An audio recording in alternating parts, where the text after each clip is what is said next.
the end of December here in Virginia, and I have the rare free day off. I was supposed to go fishing, but we have a high of 34 degrees today, and at 54 years old, I am just simply not that mad at them anymore. So I figured I would put the day to a more productive use and start getting ready for our upcoming trip to Panama, where it most certainly will not be 34 degrees. Maybe it'll be 34 degrees Celsius, but certainly not Fahrenheit. I expect 80 degrees every day. And many of you know that one of my highlights from my 2024 season was when I took bass tackle to Panama. And that was our May trip. And that's the prime time for popping season. So I don't know that we'll get as many pure tuna, bait ball, porpoise popping opportunities as we did last time when we go now in January. But I'm still expecting some of them, and I'm also expecting some great inshore fishing. So I figured, even though you don't need to bring any tackle to Sportfish Panama Island Lodge, of course I'm a tackle junkie, I'm going to bring some anyway. So I want to go through what I'm bringing. Might be a little bit of overkill, especially since, as I said, you don't need to bring anything of your own. But I want to show you what I'm taking down, and maybe they'll give you some ideas for your own trip. Let's start with rods. Last time I fished this Megabass Valkyrie pack rod, 8 feet long, made for swim baits. It might be the best travel rod I've ever fished. Now I know it's hard to compare a medium light spinning rod to a swim bait casting rod, but this rod was just simply incredible. We got into schools of 10 to 40 pound tuna, and it handled them beautifully. You can't feel the ferrules at all. It performs just like a one piece. Now there's always the possibility that someone's going to want to borrow a rod, or that I will break this rod on a big fish. So I am bringing a second. I'm going to bring this F5 rod. It's called their Concealed Carry. It's a 5-piece travel rod. I haven't fished it yet.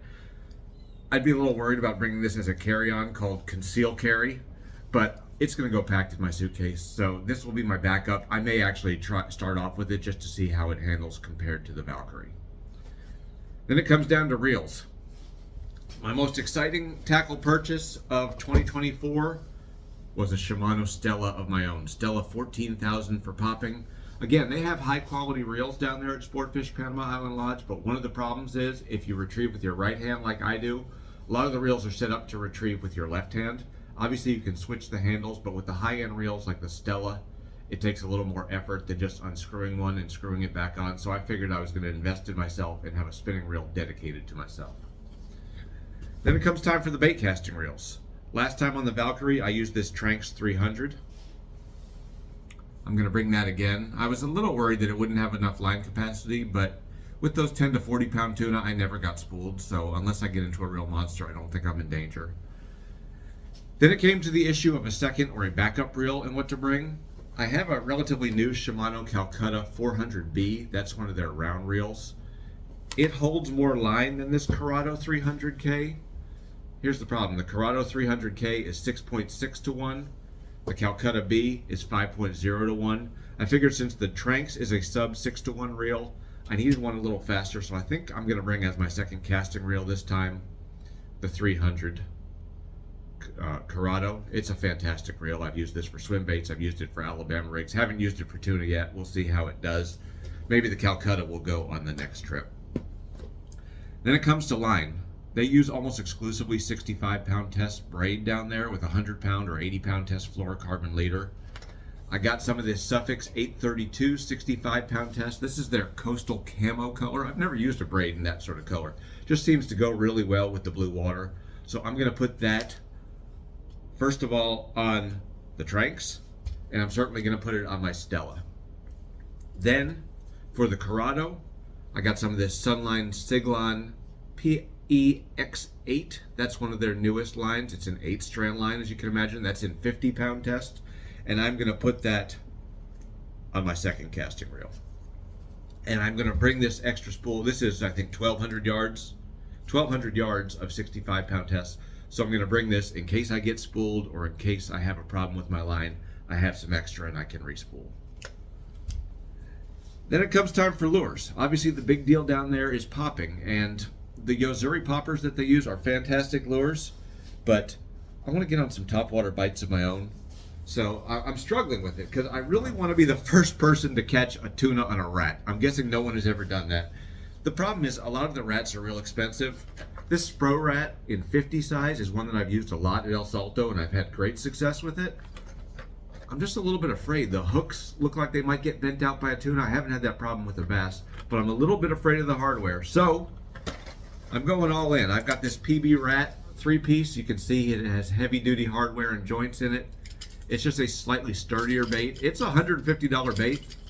If I lose it though, I gotta think that the tuna strike on a rat is gonna be absolutely insane. So I am going with that. Last time I did exceptionally well with the Megadog. That's Megabass's 7 or 9 inch bait. I'm gonna bring 2 of these this time. Again, that's a bait that'll draw fish from a long way away. Even though most of the poppers they use down there are 5 to 6 inches, I don't think those tuna would have trouble getting a 9 inch bait in their mouth. What do you think? I don't know. Maybe I'm making a mistake. We've seen times when they're feeding on small bait, and that makes a difference. In that case, I do have the Ima Big Stick. This is sort of a clown color, has rattles. It's a pencil popper type bait. It's something I've thrown a bit in the Amazon, but it's a striper type lure. So I figured the tuna might eat that too. It makes a lot of noise. It's gaudy as hell. It should attract them from a distance. I also have, I don't know where I got this. It's a musky style whopper plopper lure. It's got this rigidly shrink wrapped hook in the back, heavy duty hook, through wire construction. I think as opposed to bringing a regular freshwater river to sea whopper plopper, I'd love to see a big tuna explode on that, or a rooster fish, or a cubera. I gotta figure it's something they've never seen. Might as well give it a try if we get on a good bite.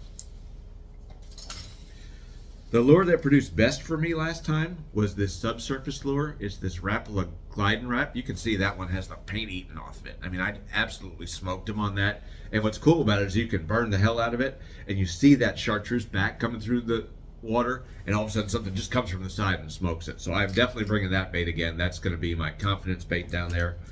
Had that same lure in a natural shad or natural sardine or mullet color, whatever you want to call it. Bring that one too, either in case they want something less gaudy or in case I lose this one, frankly. I have this Shimano Flash Boost, something I've never used. Again, this is a sort of a mullet or bonito color. I figure that will work down there. This is their Orca.